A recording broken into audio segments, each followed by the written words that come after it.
I want to ask you something before we begin. When was the last time you felt genuinely grateful? Not the performed kind, not the gratitude you express at a dinner table because it is expected, not the list you wrote in a journal once and never returned to. I mean the kind that stops you, the kind that arrives without warning and makes you suddenly aware, fully, completely aware, that what you have right now is extraordinary, that this moment, this breath, this unremarkable Tuesday is something rather than nothing. When was the last time that happened? For most people, the honest answer is, I cannot remember. And that is not a small problem. That is the whole problem. Because I spent my life watching men who had everything, live as though they had nothing. And I watched men with almost nothing live with a richness that the wealthy could not purchase. The difference was not what they had. The difference was whether they could see it. Let me tell you what gratitude is not. It is not a list. It is not a morning practice you perform for 2 minutes before your real day begins. It is not the feeling you manufacture when someone reminds you that things could be worse. I have no patience for that version of gratitude. It is shallow, it is temporary, and it does nothing to change the way a person actually moves through the world. What I mean when I speak of gratitude is something harder and rarer and far more powerful than any of that. I mean the trained ability to see what is actually in front of you, not what is missing, not what you have not yet achieved, not the gap between where you are and where you imagined you would be by now. What is actually there, in your hands, in your life, in this specific moment that will never come again. This is a discipline, a practice, something you build slowly through repetition and resistance, the way you build a muscle, by using it when it is hard, not just when it is easy. And like any discipline, it changes you, not gradually, quickly, in ways that cannot be undone once you have felt them. Here is what I observed in Rome. I lived among the wealthiest men in the world, men whose possessions, whose influence, whose access to pleasure and comfort and power would make the richest person alive today look modest. And they were miserable. Not dramatically miserable, not the kind of miserable that announces itself. The quiet, grinding, relentless misery of men who had everything they wanted and could not understand why it was not enough. I watched them acquire and acquire and acquire, a new estate, a new title, a new source of admiration, and for a brief moment, a week, a month, occasionally a season, they would be satisfied. And then the satisfaction would quietly drain away, and the wanting would return, larger than before, and the cycle would begin again. Seneca called this the ungrateful mind, not ungrateful in the moral sense, not failing to say thank you, ungrateful in the deeper sense, unable to receive what has already been given, unable to feel the value of what is already in your hands because your attention is permanently fixed on what is not. This is not a Roman problem. This is a human problem, and I suspect it is your problem too, because you live in an age that has perfected the ungrateful mind. You are surrounded from the moment you wake to the moment you sleep by an endless stream of images of what you do not have, what you have not achieved, what your life is not yet. Every platform you open is an expertly curated display of someone else's highlight reel, designed to make your ordinary life feel insufficient. And so you scroll through it, feeling vaguely lacking, vaguely behind, vaguely like the version of you that deserves to feel good is still somewhere in the future, waiting for the right conditions to arrive.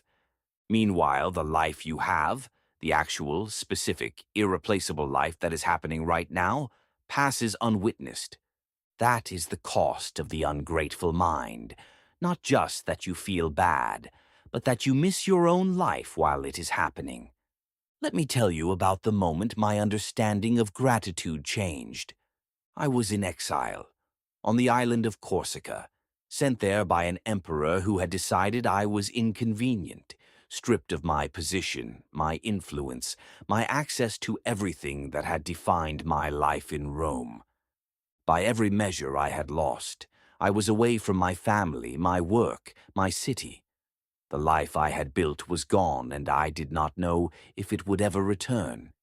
And in that forced stillness, with nothing to acquire, nowhere to advance, no performance of success to maintain, I began to notice what remained: the light in the morning, the sound of the sea, the capacity to think, to read, to write, the letters that arrived from friends who had not abandoned me, the simple fact of being alive on a day when I had not been certain I would be.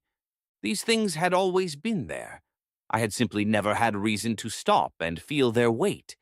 And what I felt, sitting on that island with everything taken from me, was something I had not expected. I felt wealthy, not despite what I had lost, but because of what I could finally see. The wealth had always been there. The beauty of an ordinary morning had always been there. The extraordinary gift of being alive and conscious and capable of thought had always been there.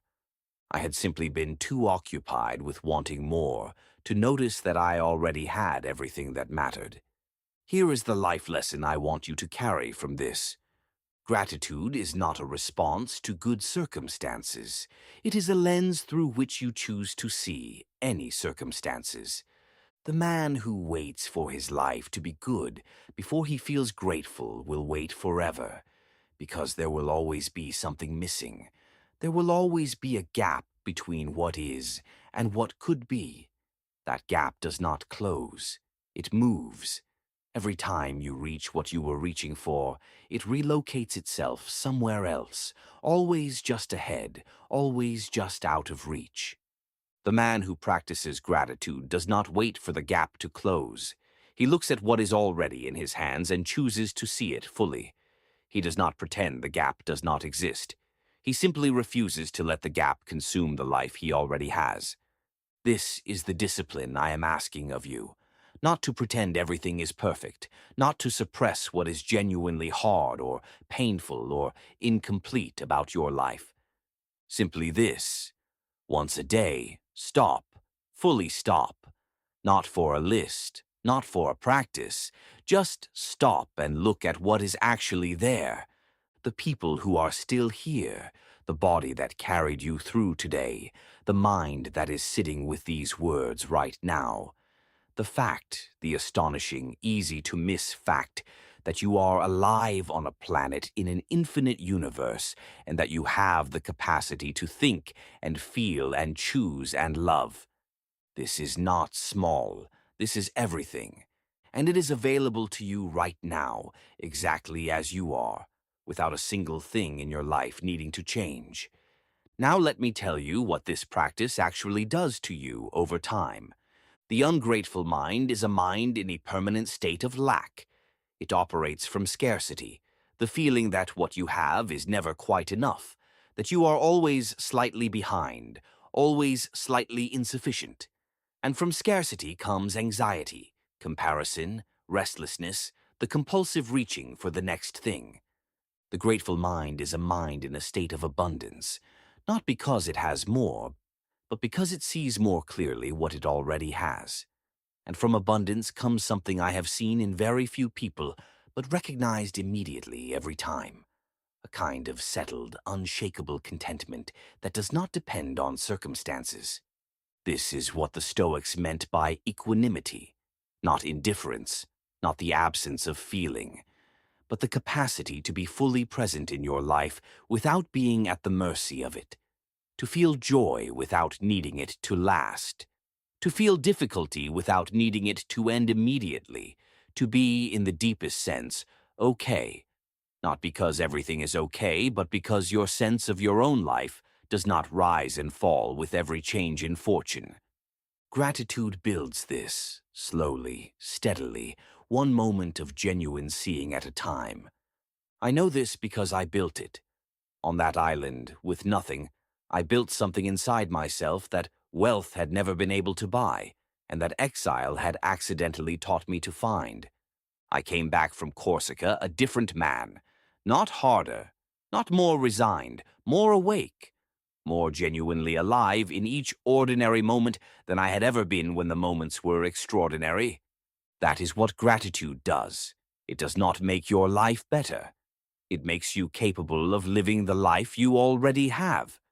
Here is what I want you to do today. Not a list, not a journal, not 5 minutes of forced positivity. I want you to find one moment, just one, and look at it completely. It can be anything. The cup in your hand, the person sleeping in the next room, the window and whatever is outside it, the simple mechanical miracle of a body that breathes without being asked. Look at it the way a man looks at something he is about to lose, with the full attention of someone who knows that nothing is permanent and that this specific moment in this specific form will never come again. Feel its weight, its particularity, the fact that it is here and you are here, and for this one moment they are the same. That is gratitude, not the feeling you perform, the awareness you practice. And if you practice it once today and once tomorrow and once every day after that, it will change you, not dramatically, quietly, in the way that all real change happens, so gradually you do not notice it until one day you look back and realize that something fundamental has shifted. You will find that you suffer less, not because your circumstances improved, but because you stopped torturing yourself with what is missing. You will find that you enjoy more, not because you acquired more, but because you finally started tasting what you already had. And you will find, this is the one I most want for you, that the life you have been waiting to feel good about was there all along. It was always there. You just needed to stop long enough to see it. Be still, be unshaken, be free.